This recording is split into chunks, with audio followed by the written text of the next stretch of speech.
어머니, 더우세요? 더우시면 물 드세요. 에어컨 틀지 마시고 전기 낭비해요. 순자는 작은 방에서 선풍기 바람에 의지한 채 땀을 훔치고 있었습니다. 진짜. 이 와중에 병원비까지 우리가 내야 해?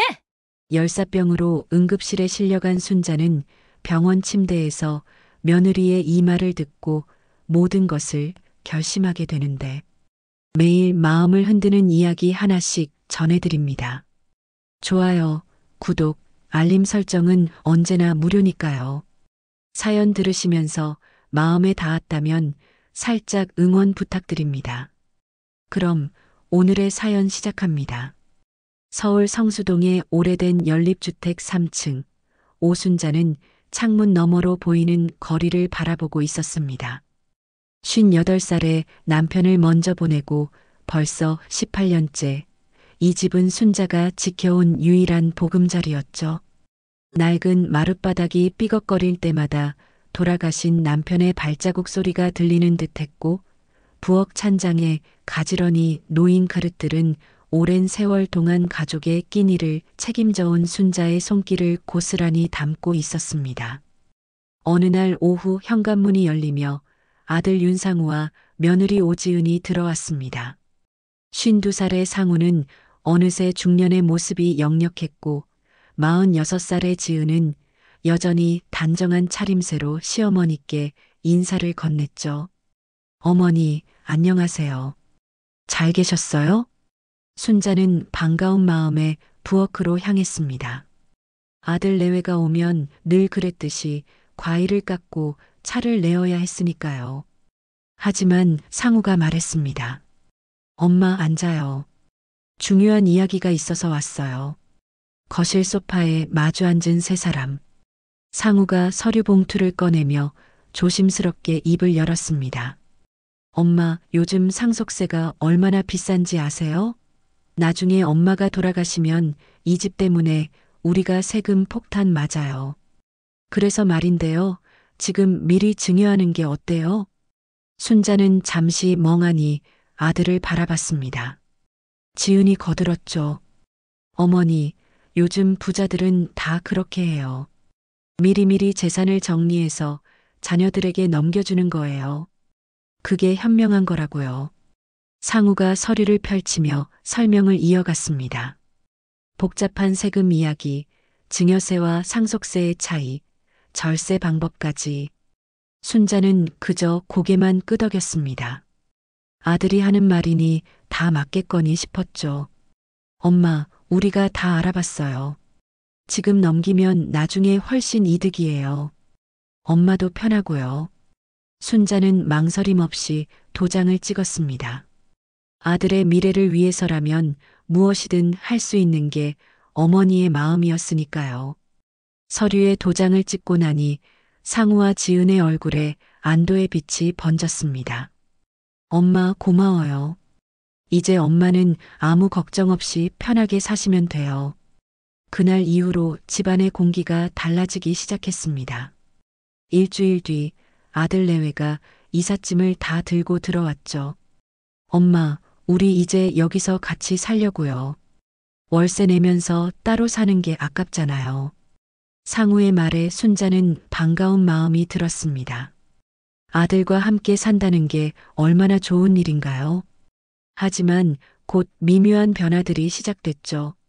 지은이 거실 가구 배치를 바꾸면서 순자의 의견을 묻지 않았고 상우는 집 관련 서류를 모두 자신의 방으로 가져갔습니다. 어느 날 저녁 순자가 거실에서 뜨개질을 하고 있을 때였습니다. 지은이 친구들을 집에 데려왔죠. 요란한 웃음소리와 함께 거실로 들어온 지은의 친구들은 순자를 보고 잠시 어색해했습니다. 어머, 어머니 계셨네요. 친구들이랑 차 한잔 하려고 했는데 순자는 조용히 뜨개질 바구니를 들고 자신의 방으로 들어갔습니다. 문을 닫고 나니 거실에서 들려오는 목소리가 선명했죠.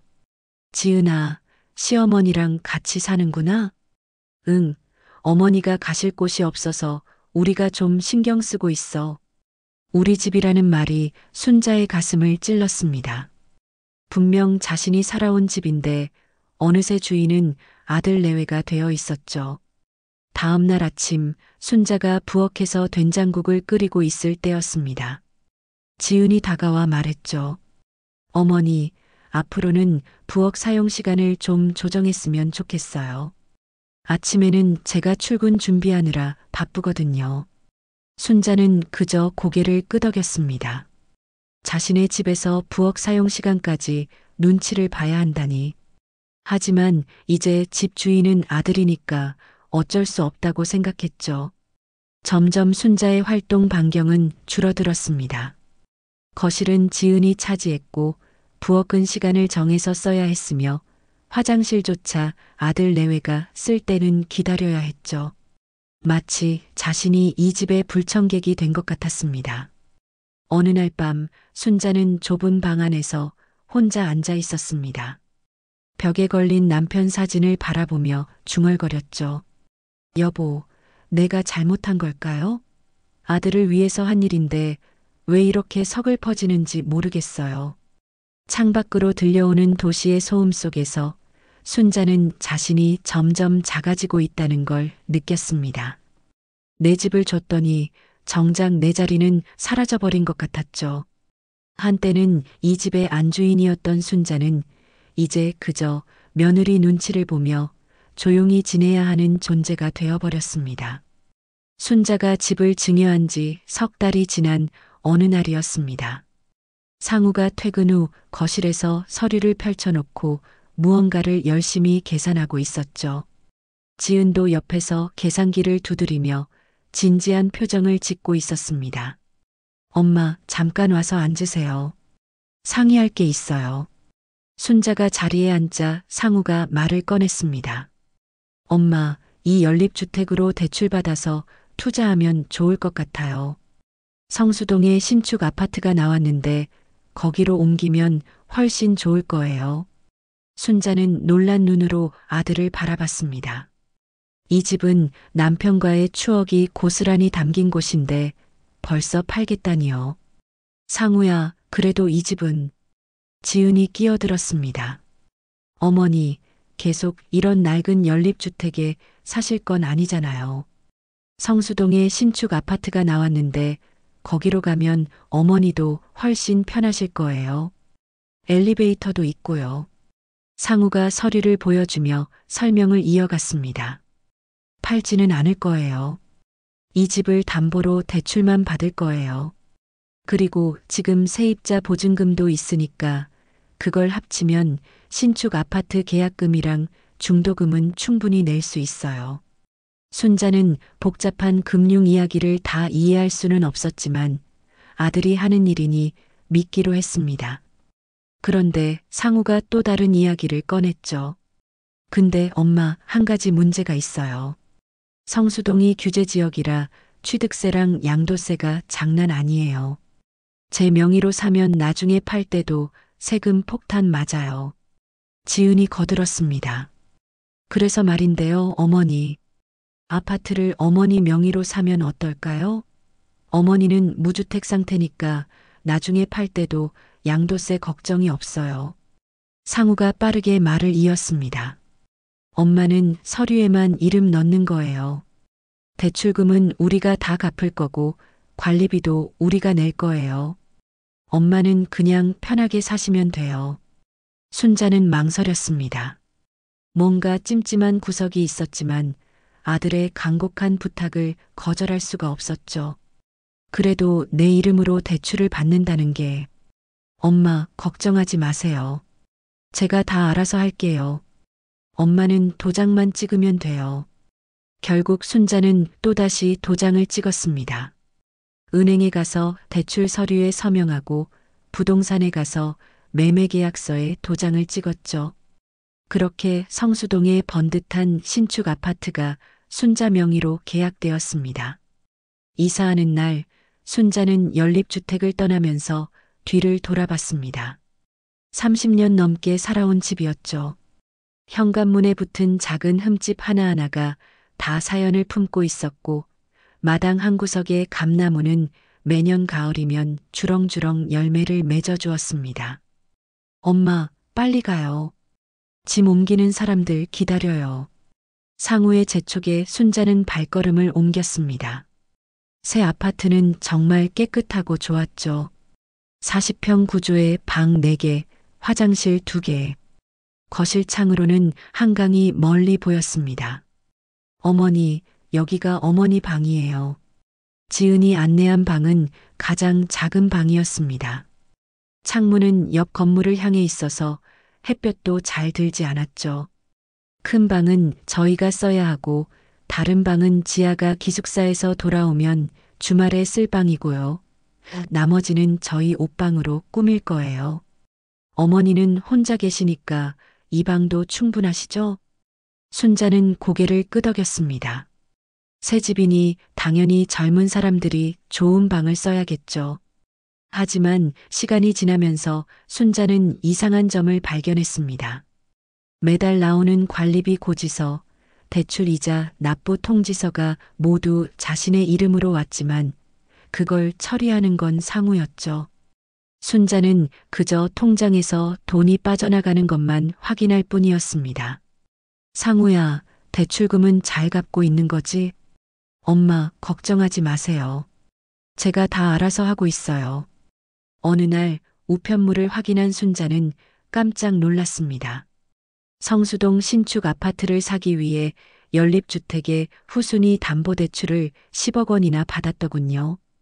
게다가 연립주택에서 들어온 세입자 전세금 8억 원도 성수동 아파트 매수할 때 다 넣었다는 걸 알게 되었습니다.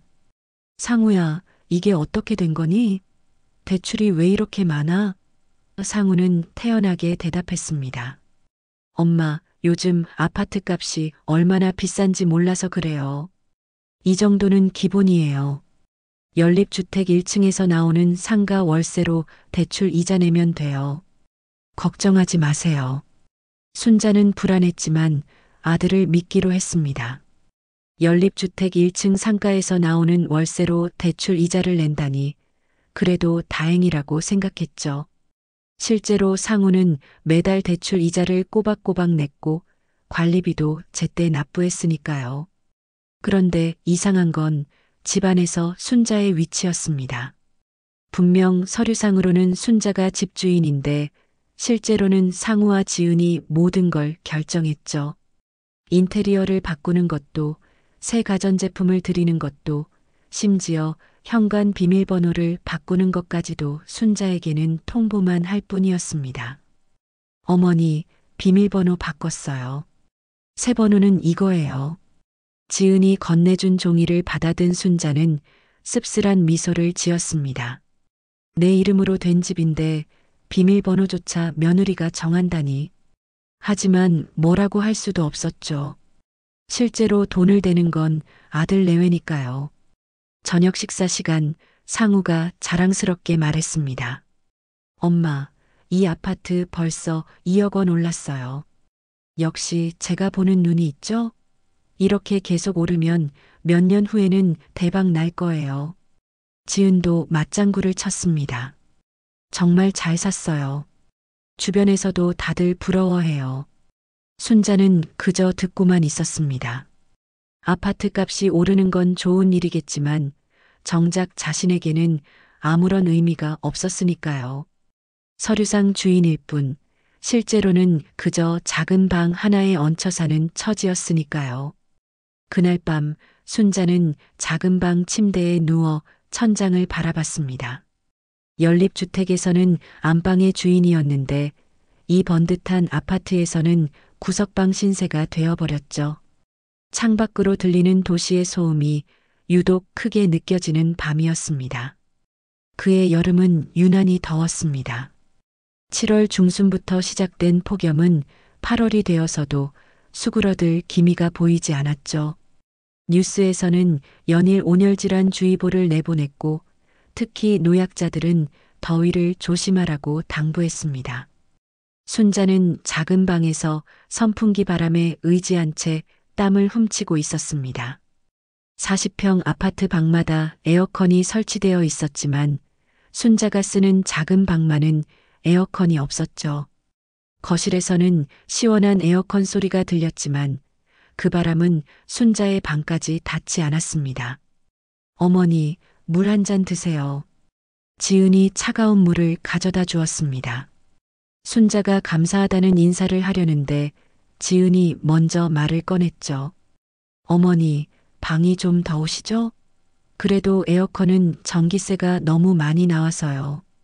들어보니까 작년에 같은 평수 아파트가 여름 전기세만 40만 원 넘게 나왔대요. 순자는 고개를 끄덕였습니다. 사실 연립주택에 살 때는 에어컨 없이도 견딜만 했죠.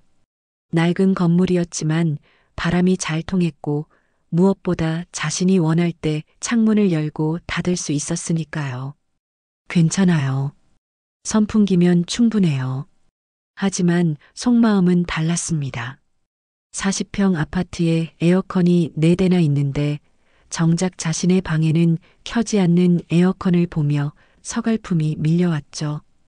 어느 날 오후 순자는 부엌에서 저녁 준비를 하고 있었습니다. 등줄기로 땀이 주르륵 흘러내렸죠.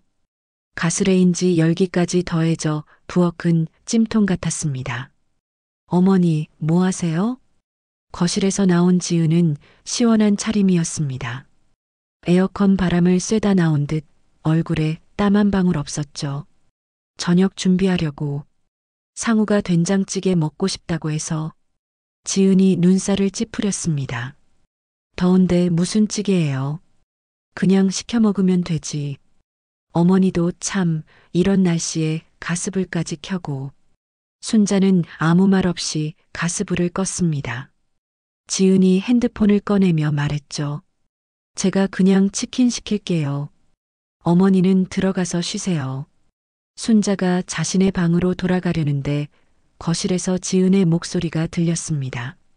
여보, 엄마가 또 더운 날 가스불 켜고 요리하려고 했어. 내가 말렸지. 응, 치킨 시킬게.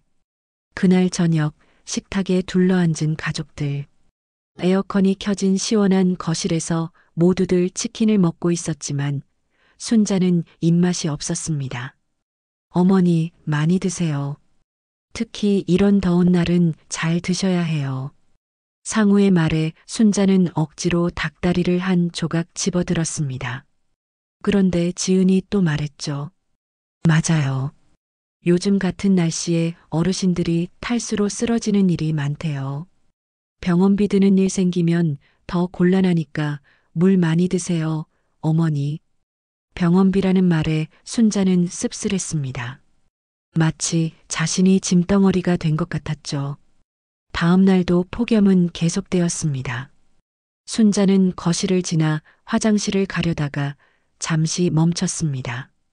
거실 소파에는 지은과 손녀 지아가 시원하게 에어컨 바람을 쐬며 아이스크림을 먹고 있었죠. 할머니, 더우세요? 여기 와서 같이 먹어요. 고등학생 손녀의 말에 순자가 다가가려는데 지은이 말했습니다. 지아야, 할머니는 찬 거 드시면 배탈 나셔. 어머니, 그냥 방에서 쉬세요. 에어컨 바람 직접 쐬면 감기 걸려요. 순자는 발걸음을 돌렸습니다. 화장실에서 나와 다시 자신의 방으로 들어가며 문을 닫았죠. 선풍기는 뜨거운 바람만 내뿜을 뿐이었습니다. 다음 날 오후가 되자 더위는 절정에 달했습니다. 순자는 목이 말라 부엌으로 나왔습니다. 냉장고에서 시원한 물을 꺼내 마시려는데 갑자기 어지러움이 밀려왔죠. 어머니, 괜찮으세요? 마침 부엌에 들어온 지은이 물었습니다. 순자는 손을 저으며 대답했죠. 괜찮아. 그냥 잠깐 어지러웠을 뿐이야. 그러니까 제가 뭘 했어요. 더운 날은 방에서 쉬셔야 한다고. 물 드시고 들어가세요. 순자는 고개를 끄덕이고 다시 방으로 들어갔습니다. 하지만 어지러움은 쉽게 가시지 않았죠. 온몸이 끈적끈적했고 머리는 지끈거렸습니다. 저녁 무렵 순자는 설거지를 하기 위해 부엌으로 나왔습니다. 뜨거운 물로 그릇을 씻는데 손이 떨리기 시작했죠. 이마에서는 식은땀이 흘렀고 눈앞이 흐릿해졌습니다.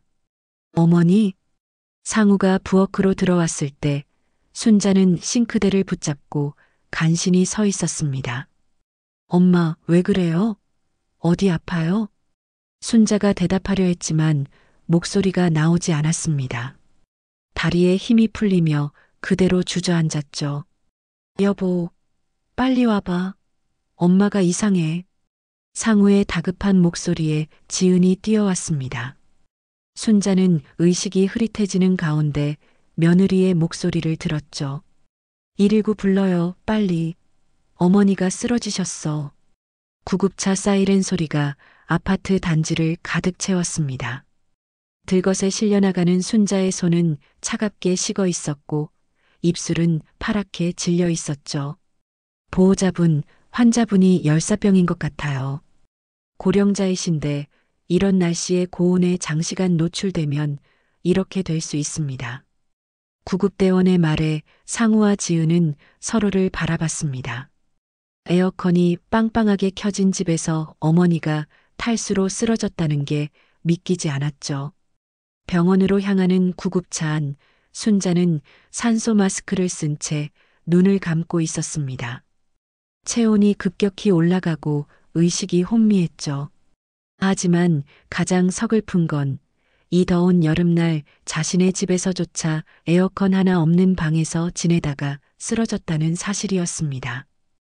응급실 침대에 누운 순자는 링거를 맞으며 천천히 의식을 되찾았습니다. 하얀 천장을 바라보며 생각했죠.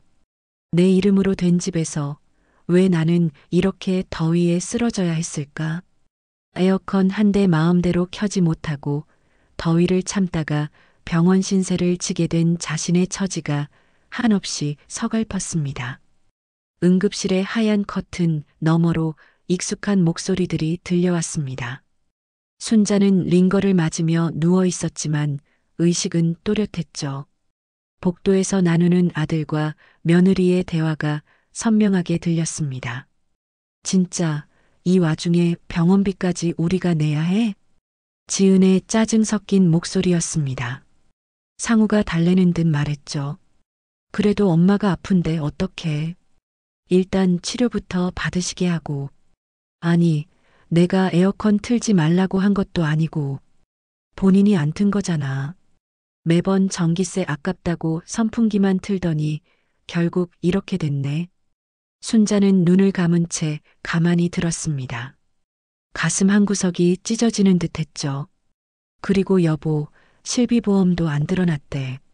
나이가 많아서 보험료가 비싸다고 안 들었나 봐. 이번 병원비 다 현금으로 내야 해. 정말. 상우의 한숨소리가 들렸습니다. 순자는 눈꺼풀이 무거웠지만 눈물이 흘러내리지 않도록 꾹 참았죠. 잠시 후 의사가 회진을 왔습니다. 상우와 지은도 침대 옆으로 다가왔죠. 어머님, 정신이 좀 드세요? 다행히 큰 문제는 없습니다. 열사병 초기 증상이었는데 빨리 병원에 오셔서 다행이에요. 하지만 고령이시니 며칠은 입원해서 경과를 지켜봐야 합니다. 의사가 나가고 지은이 말했습니다. 어머니, 왜 그러셨어요? 더우면 에어컨 좀 틀지. 전기세 아낀다고 이렇게 쓰러지시면 어떡해요? 순자는 며느리를 바라봤습니다. 하고 싶은 말이 많았지만 그저 입술만 달싹였죠. 상우가 어색하게 말했습니다. 엄마, 일단 푹 쉬어요. 퇴원하면 에어컨 새로 놔드릴게요. 순자는 고개를 돌렸습니다. 이제 와서 에어컨을 놓아준다는 말이 위로가 되지 않았죠. 입원 이틀째 되는 날, 순자는 병실 창밖을 바라보며 많은 생각을 했습니다. 76해를 살아오면서 이렇게 초라한 적이 있었나 싶었죠. 내 집을 줬고 그 집으로 자금을 마련해 아파트를 샀는데 정작 나는 에어컨도 없는 방에서 쓰러졌다니. 이게 내가 원했던 노년이었을까? 순자는 천장을 바라보며 중얼거렸습니다. 남편이 살아있었다면 이런 일이 있었을까? 아들을 위해 모든 걸 내어줬는데 왜 나는 이렇게 작아져야만 했을까? 그때 병실 문이 열리고 낯선 사람이 들어왔습니다. 정장을 입은 중년 여성이었죠. 오순자 어르신 맞으시죠? 저는 병원 사회복지사입니다. 어르신 상태가 어떠신지 여쭤보러 왔어요. 순자는 의아한 표정을 지었습니다. 사회복지사가 왜 자신을 찾아왔을까요? 혹시 댁에서 어려운 점은 없으신가요? 요즘 독거노인이나 노인 학대 문제가 많아서 확인차 왔습니다. 순자는 고개를 저었습니다. 아니에요. 아들 내외와 같이 살고 있어요. 사회복지사는 고개를 끄덕이며 서류를 넘겼습니다. 그런데 의료진 말로는 에어컨도 없는 방에서 생활하시다가 열사병으로 오셨다고 들었는데요. 혹시 경제적으로 어려우신 건 아닌가요? 순자는 쓴웃음을 지었습니다. 성수동에 연립주택도 있고 신축 아파트도 자신 명의로 되어 있는데 경제적으로 어렵다니. 하지만 실상은 그보다 더 서글펐죠. 아니에요. 그냥 제가 더위를 참다가 그렇게 된 거예요. 사회복지사가 나간 후 순자는 깊은 생각에 빠졌습니다. 문득 자신이 가진 것들이 떠올랐죠. 연립주택은 아들에게 넘겼지만 신축 아파트는 자신의 이름으로 되어 있었습니다. 그런데 왜 자신은 이렇게 초라하게 살고 있을까? 맞아. 신축 아파트는 내 이름이야. 내 이름으로 되어 있어. 순자의 눈빛이 달라졌습니다. 그동안 잊고 있었던 사실이 떠올랐죠. 연립주택은 아들에게 넘겼지만 신축 아파트는 여전히 자신이 주인이라는 것을. 며칠 후 퇴원을 앞둔 날 순자는 간호사에게 부탁했습니다. 휴대폰 좀 가져다 주실 수 있을까요? 전화 좀 걸어야 해서요. 순자는 오래전에 명함을 받아뒀던 부동산 중개인에게 전화를 걸었습니다. 여보세요? 저 성수동 신한강 아파트 소유주인데요. 잠깐 상담 좀 하고 싶어서요. 전화 너머로 부동산 중개인의 밝은 목소리가 들렸습니다. 아, 네. 어떤 상담을 원하시나요?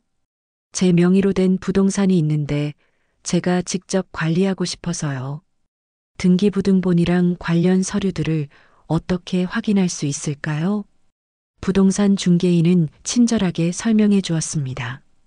인터넷으로도 확인할 수 있고 동사무소에 가면 쉽게 발급받을 수 있다고 했죠. 그리고 혹시 명의자가 직접 매매나 임대 관련 결정을 하고 싶으시면 언제든 연락 주세요. 명의자님이 모든 권리를 가지고 계시니까요. 순자는 전화를 끊고 나서 깊게 숨을 들이쉬었습니다. 그래, 아직 늦지 않았어. 내가 다시 내 삶의 주인이 될 수 있어. 퇴원하는 날 아침, 상우가 병실로 왔습니다. 엄마, 짐 다 쌌어요? 집에 가서 푹 쉬어요.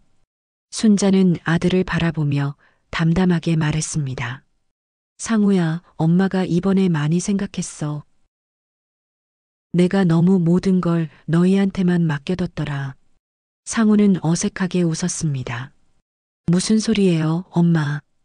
우리가 다 알아서 잘하고 있잖아요. 그래, 너희가 잘하고 있는 건 알아. 하지만 이제부터는 내 것은 내가 직접 관리하려고 해. 상우의 표정이 굳어졌습니다. 순자는 침대에서 일어나며 말을 이었죠. 일단 집에 가서 천천히 이야기하자. 엄마가 할 말이 많거든. 병원을 나서는 순자의 발걸음은 전과 달랐습니다. 비록 몸은 아직 완전하지 않았지만 마음만은 단단해졌죠. 이제는 자신의 삶을 되찾을 차례였습니다. 내 이름으로 된 집에서 내가 주인으로 살아갈 차례였습니다. 퇴원 후 집에 돌아온 순자는 며칠 동안 조용히 지냈습니다. 상우와 지은은 미안했는지 평소보다 신경을 썼지만 순자는 그저 담담하게 받아들일 뿐이었죠. 마음속으로는 이미 계획을 세우고 있었습니다. 어느 날 오전 상우와 지은이 출근한 후 순자는 행동에 나섰습니다. 먼저 동사무소에 가서 등기부등본을 발급받았죠. 성수동 신축 아파트의 소유자란에 자신의 이름이 선명하게 적혀 있었습니다. 내 이름이 맞네. 오순자. 순자는 등기부등본을 자세히 살폈습니다. 놀랍게도 근저당이나 전세권 설정이 하나도 없었습니다. 깨끗한 등기부였죠. 모든 대출은 아들 명의의 연립주택에서 받았으니 이 아파트는 아무런 채무도 없는 순수한 자산이었습니다. 정말 깨끗하네. 대출 하나 없이 내 이름으로만 되어 있어. 순자는 안도의 한숨을 쉬었습니다. 상우가 연립주택에서 받은 대출금과 전세금으로 이 아파트를 산 덕분에 정작 이 아파트에는 아무런 부채가 없었던 거죠. 다음으로 순자는 은행에 들렀습니다. 혹시 자신도 모르는 대출이 있을까 싶어 확인차 들른 것이었죠. 어르신 명의로 된 대출은 없으십니다. 줘야 되는 게 아무것도 없네요. 은행 직원의 말에 순자는 더욱 확신을 가졌습니다. 이 아파트는 완전히 자유로운 자산이었던 거죠. 집으로 돌아온 순자는 서류들을 방에 숨겨두고 다시 나갔습니다. 이번에는 부동산 중개사무소를 찾았죠. 병원에서 전화했던 그 중개인을 직접 만나기 위해서였습니다. 어서 오세요, 어르신. 전화 주신 분이시죠? 중개인은 순자를 반갑게 맞았습니다. 순자는 조심스럽게 물었죠. 제가 소유한 아파트인데요. 현재 시세가 어떻게 되나요? 중개인은 컴퓨터를 확인하며 대답했습니다. 성수동 아파트 40평형이시죠? 최근 실거래가 기준으로 28억에서 30억 정도 됩니다. 위치가 좋아서 가격이 많이 올랐어요. 순자는 숨을 들이켰습니다. 처음 샀을 때보다 2억 원 이상 올랐다는 상우의 말이 사실이었군요. 혹시 이 아파트를 매도하려면 어떤 절차가 필요한가요? 중개인은 전문적으로 설명했습니다. 명의자이신 어르신만 결정하시면 됩니다. 등기부가 깨끗하니 더 수월하실 거예요. 대출도 없고 전세도 없으니 매매가 아주 간단합니다. 순자는 고개를 끄덕였습니다. 그리고 한 가지 더 물었죠. 그런데 만약 가족이 반대하면 어떻게 되나요? 중개인은 미소를 지었습니다. 법적으로는 명의자의 의사가 가장 중요합니다. 명의자가 판매를 원하신다면 누구도 막을 수 없어요. 물론 가족 간 합의가 있으면 좋겠지만요. 순자는 중개사무소를 나와 카페에 들어갔습니다. 따뜻한 차를 마시며 생각을 정리했죠. 이제 자신이 가진 권리가 무엇인지 분명히 알게 되었습니다. 며칠 후 순자는 또 다른 준비를 시작했습니다. 오래전 친구가 소개해준 변호사를 찾아갔죠. 법률 상담을 받기 위해서였습니다. 어르신, 무슨 일로 오셨나요? 젊은 여성 변호사는 친절하게 물었습니다. 순자는 차근차근 자신의 상황을 설명했죠. 집을 증여한 일, 아파트를 자신 명의로 산 일, 그리고 현재의 처지까지. 변호사는 진지하게 들은 후 말했습니다. 법적으로 어르신은 신축 아파트의 완전한 소유권자입니다. 실거주자가 누구든 대출금을 누가 갚든 상관없이 처분 권한은 어르신께 있어요. 그럼 제가 원하면 언제든 팔 수 있다는 거죠? 네, 맞습니다. 다만 성수동 연립주택 대출 상환 문제는 고려하셔야 해요. 그리고 가족 간 분쟁이 생길 수 있으니 신중하게 접근하시는 게 좋겠습니다. 변호사는 관련 법률 조항과 판례를 설명해 주었습니다. 순자는 꼼꼼히 메모했죠. 혹시 모를 상황에 대비해야 했으니까요. 상담을 마치고 나온 순자는 발걸음이 가벼웠습니다. 이제 자신이 무엇을 할 수 있는지, 어떤 권리가 있는지 명확히 알게 되었으니까요. 집에 돌아온 순자는 서랍 깊숙이 모든 서류를 보관했습니다. 등기부등본, 대출 내역서, 변호사 상담 메모까지. 이제 준비는 끝났습니다. 저녁 식사 시간, 순자는 평소처럼 조용히 밥을 먹었습니다.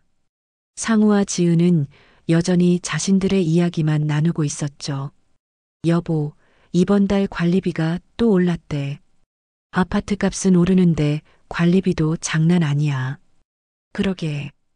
그래도 투자 잘한 것 같아. 조금만 더 오르면 팔아서 더 좋은 데로 갈 수도 있겠다. 순자는 그들의 대화를 들으며 속으로 생각했습니다. 그래, 너희가 팔고 싶어도 내가 동의하지 않으면 못 파는 거야. 식사를 마친 순자는 자신의 방으로 들어갔습니다. 작은 방이지만 이제는 다르게 보였죠. 곧 이곳을 떠날 수도 있다는 생각에 오히려 마음이 편안했습니다. 순자는 침대에 앉아 창밖을 바라봤습니다. 어둠이 내린 성수동의 불빛들이 반짝였죠. 저 많은 집들 중에 진짜 자신의 집은 어디일까? 서류상 주인이 아닌 진짜 주인으로 살 수 있는 곳은 어디일까? 이제 시작이야. 내 삶을 되찾는 일의 시작. 순자는 조용히 미소 지었습니다. 오랜만에 느끼는 희망이었죠. 비록 76의 나이지만 아직 늦지 않았습니다. 자신의 권리를 되찾고 자신의 삶을 다시 설계할 시간이 남아 있었으니까요. 준비를 마친 순자는 며칠 동안 때를 기다렸습니다. 그러던 어느 일요일 오전 상우와 지은이 거실에서 커피를 마시고 있을 때 순자가 나타났죠. 손에는 서류 봉투를 들고 있었습니다. 상우야, 지은아. 우리 이야기 좀 하자. 평소와 다른 순자의 단호한 목소리에 두 사람은 놀란 표정을 지었습니다. 엄마, 무슨 일이에요? 순자는 거실 테이블에 등기부등본을 펼쳐놓았습니다. 성수동 신축 아파트의 소유자란에 선명하게 적힌 자신의 이름을 가리키며 말했죠. 이 아파트 주인이 누구지? 상우가 당황하며 대답했습니다. 그야 엄마 이름으로 되어 있죠. 하지만 실제로도 내가 주인이야. 순자가 상우의 말을 잘랐습니다. 지은이 눈살을 찌푸리며 끼어들었죠. 어머니, 갑자기 왜 이러세요? 이 집은 우리가 대출받아서 산 거잖아요. 대출은 연립주택에서 받은 거지. 이 아파트는 깨끗해. 등기부 봐. 대출 하나 없어. 순자는 차분하지만 단호하게 말했습니다. 그리고 준비해온 부동산 시세 자료를 꺼냈죠. 현재 시세가 30억이야. 내가 이 집을 팔려고 해. 뭐라고요? 상우가 벌떡 일어났습니다. 얼굴이 붉게 달아올랐죠. 엄마, 정신이 있어요? 없어요? 우리가 여기 사는데 무슨 소리예요? 순자는 흔들리지 않았습니다. 병원에서 다짐했던 그 마음을 떠올리며 말을 이었죠. 너희가 나를 어떻게 대했는지 기억해. 에어컨도 없는 방에 가둬두고 전기세 아끼겠다고. 내가 쓰러져서 병원에 실려갔잖아. 지은이 변명하듯 말했습니다. 그건 어머니가 에어컨 안 튼 거지. 우리가 못 틀게 한 게 아니잖아요. 그래. 그럼 왜 내 방에만 에어컨이 없어? 40평 아파트에 방이 4개인데 왜 내 방에만 없는 거야?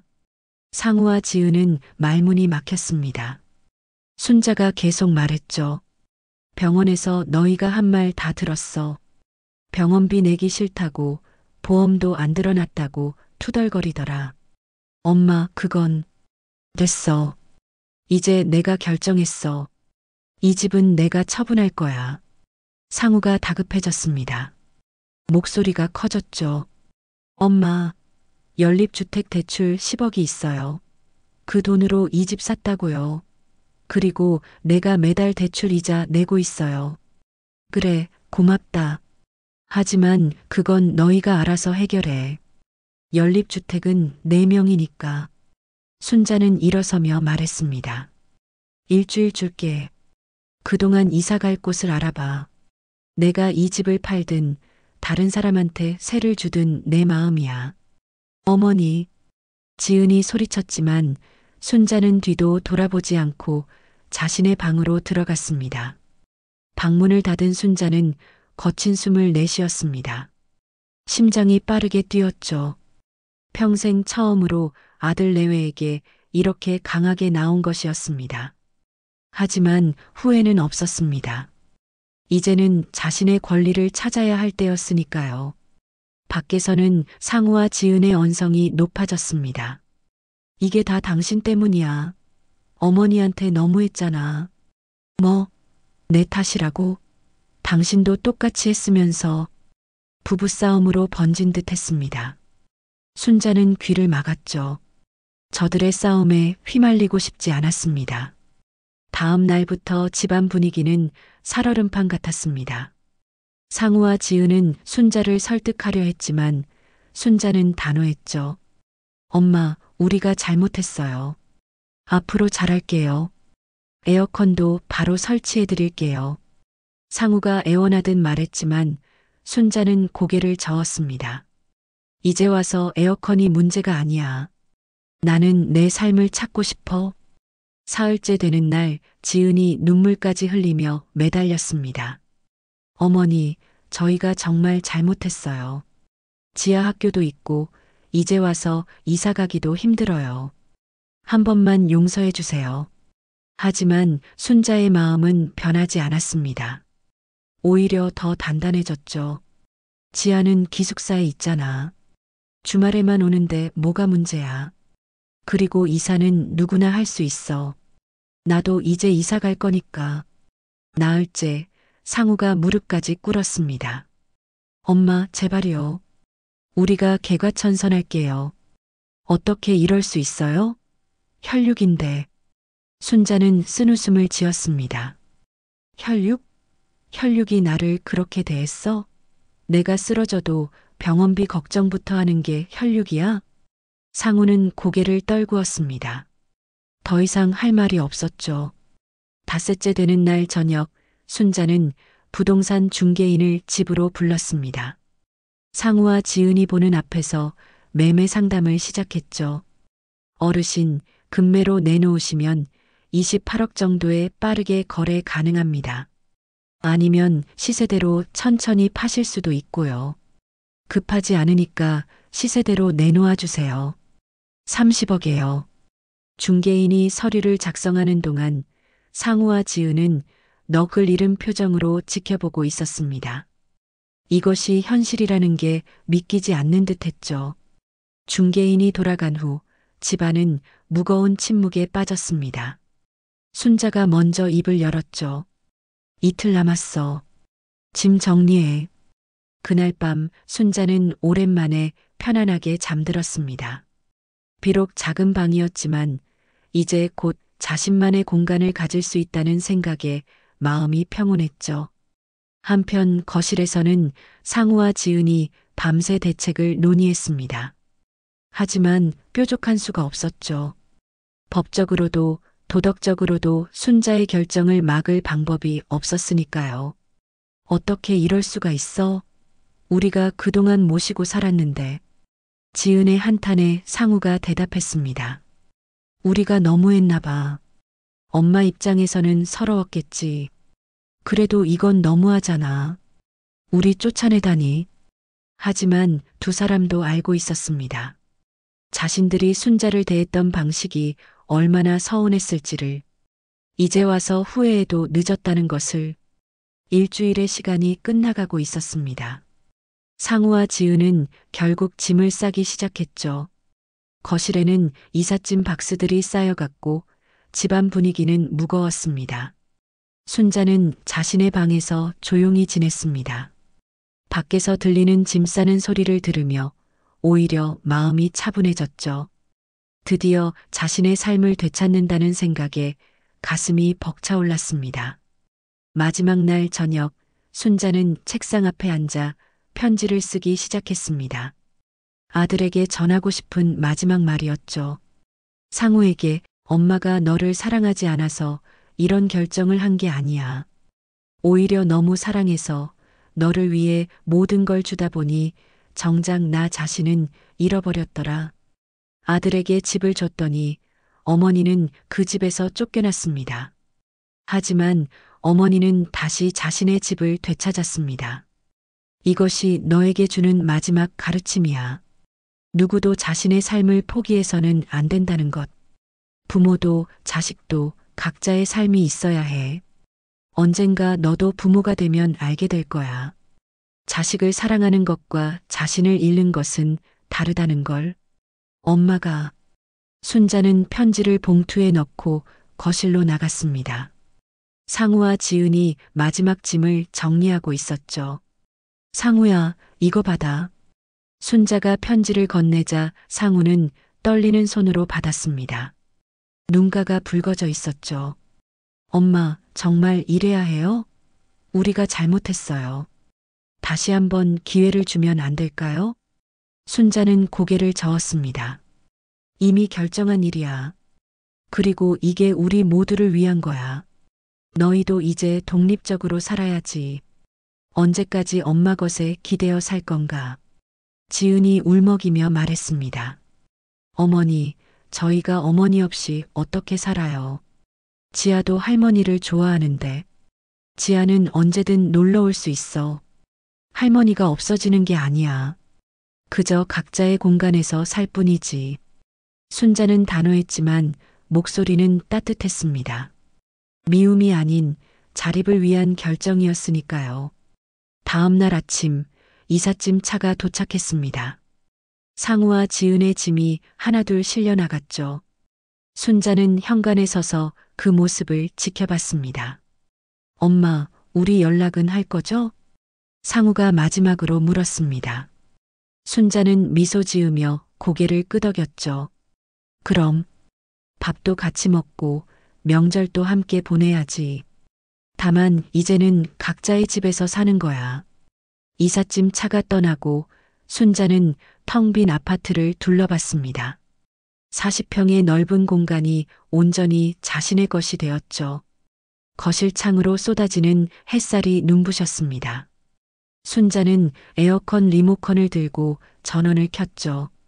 시원한 바람이 온 집안을 가득 채웠습니다. 이제야 내 집 같네. 순자는 거실 한가운데 서서 깊게 숨을 들이쉬었습니다. 자유의 공기였죠. 며칠 후 순자는 집을 새롭게 꾸미기 시작했습니다. 가장 먼저 한 일은 가장 좋은 방을 자신의 방으로 만드는 것이었죠. 한강이 보이는 큰 창, 따뜻한 햇살이 가득한 그 방에 자신의 침대를 놓았습니다. 이제 내가 이 집의 진짜 주인이야. 순자는 새 침대에 앉아 창밖을 바라봤습니다. 멀리 한강이 유유히 흐르고 있었죠. 마치 자신의 인생도 이제 새로운 물길을 찾아 흐르는 것 같았습니다. 어느 날 순자는 부동산 중개인으로부터 전화를 받았습니다. 어르신, 아파트 보러 오고 싶다는 분들이 많은데요. 언제 보여드릴까요? 순자는 잠시 생각했습니다. 이 집을 정말 팔아야 할까? 하지만 이미 결심한 일이었죠. 다음 주부터 보여주세요. 천천히 좋은 분 찾아주시고요. 전화를 끊고 순자는 다시 생각에 잠겼습니다. 이 집을 팔고 나면 어디로 갈까? 작지만 아담한 아파트를 하나 사서 남은 인생을 편안하게 살까? 아니면 시골에 작은 집을 지어 텃밭을 가꾸며 살까? 선택지는 많았습니다. 중요한 건 이제 그 선택을 자신이 할 수 있다는 것이었죠. 한편 상우로부터 문자가 왔습니다. 엄마, 잘 지내시죠? 저희는 연립주택으로 다시 들어왔어요. 좁지만 우리 집이니까 적응하고 있어요. 엄마 편지 잘 읽었어요. 죄송하고 감사해요. 순자는 문자를 읽으며 미소 지었습니다. 아들도 이제 깨달은 것 같았죠. 자신의 집에서 자신의 삶을 사는 것이 얼마나 중요한지를. 그래, 잘 지내. 주말에 밥 한번 먹자. 순자가 답장을 보냈습니다. 이제는 며느리 눈치 보지 않고 아들과 편하게 만날 수 있을 것 같았죠. 저녁이 되자 순자는 거실 소파에 앉아 TV를 켰습니다. 아무도 눈치 줄 사람이 없었죠.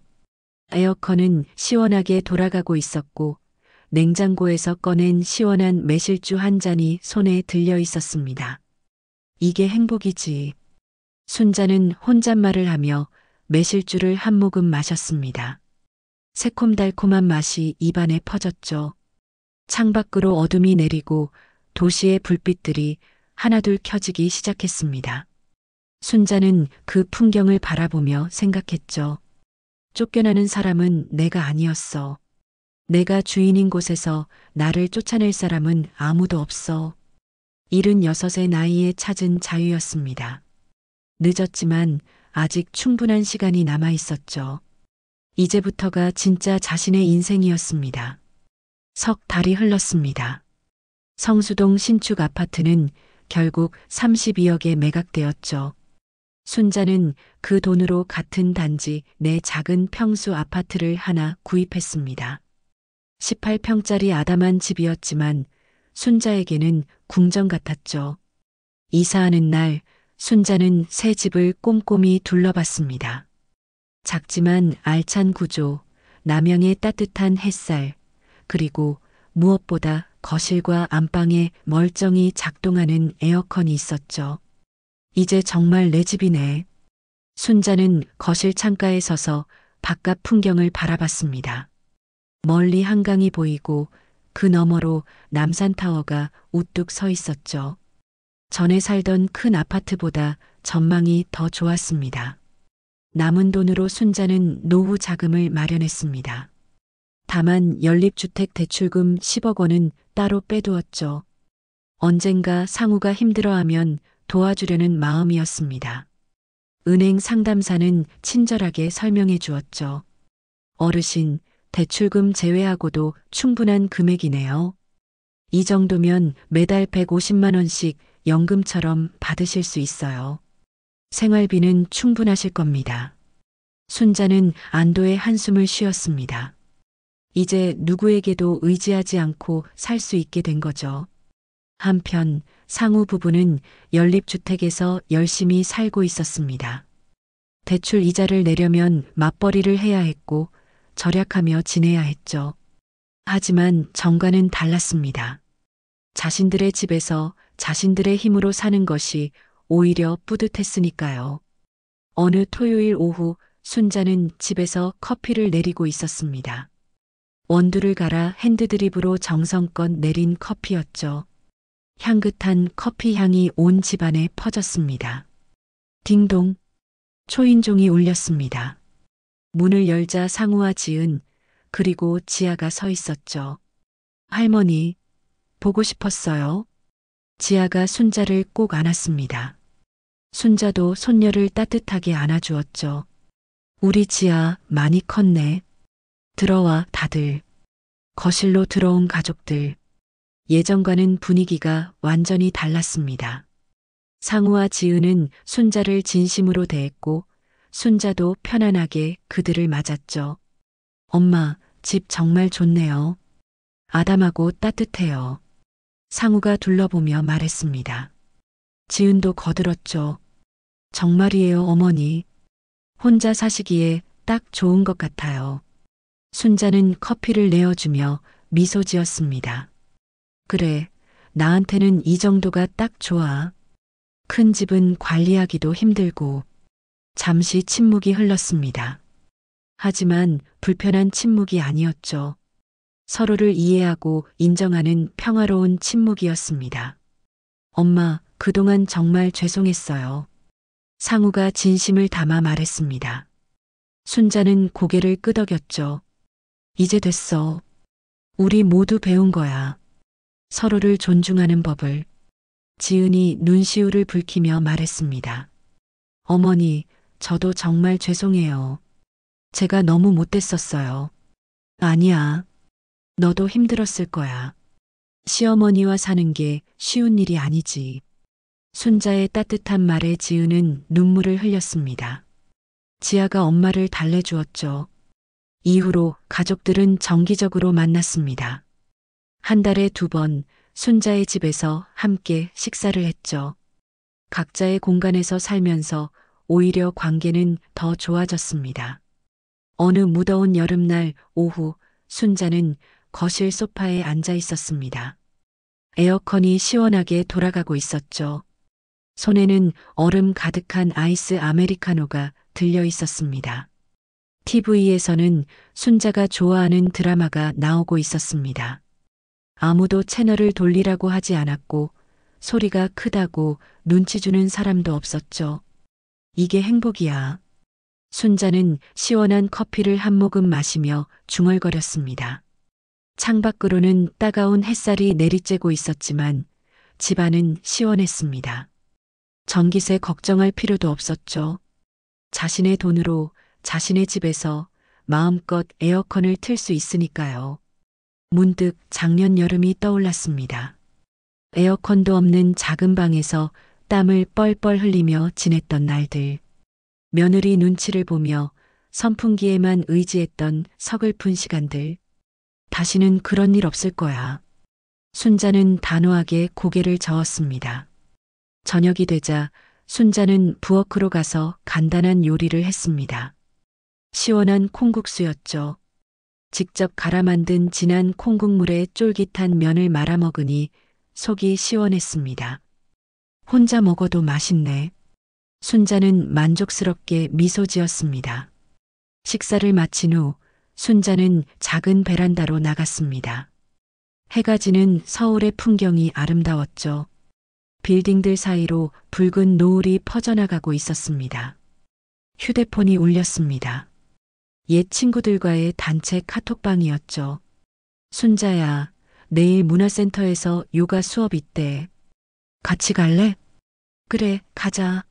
운동도 하고 수다도 떨고. 순자는 흔쾌히 답장을 보냈습니다. 이제는 자유롭게 친구들을 만날 수 있었으니까요. 밤이 깊어가자 순자는 침대에 누웠습니다. 에어컨 타이머를 1시간으로 맞춰두고 시원한 이불을 덮었죠. 오늘도 좋은 하루였어. 순자는 천장을 바라보며 미소 지었습니다. 76의 나이에 되찾은 자유. 늦었다고 생각할 수도 있지만 순자에게는 아직 많은 날들이 남아 있었습니다. 매일 아침 일어나서 자신이 원하는 대로 하루를 계획할 수 있는 날들이. 에어컨 바람이 온 방을 시원하게 감쌌습니다. 순자는 편안하게 눈을 감았죠. 이제야 내 집에 있는 것 같다. 내 인생으로 돌아온 것 같다. 그렇게 순자의 새로운 인생이 시작되었습니다. 작지만 확실한 행복을 품고 당당하게 자신의 길을 걸어가는 순자의 모습은 많은 이들에게 용기를 주었죠. 때로는 가족을 위해 모든 것을 내어주는 것이 사랑이라 생각하지만 진정한 사랑은 서로를 존중하고 각자의 삶을 인정하는 것에서 시작됩니다. 순자가 보여준 용기 있는 선택이 바로 그것이었죠. 한낮의 에어컨 바람과 시원한 냉커피 한 잔. 그것이 순자가 되찾은 소박하지만 확실한 행복이었습니다. 오늘 사연이 마음에 남으셨다면 구독과 좋아요, 댓글로 함께 기억해 주세요. 여러분의 한마디가 다음 이야기의 시작이 됩니다.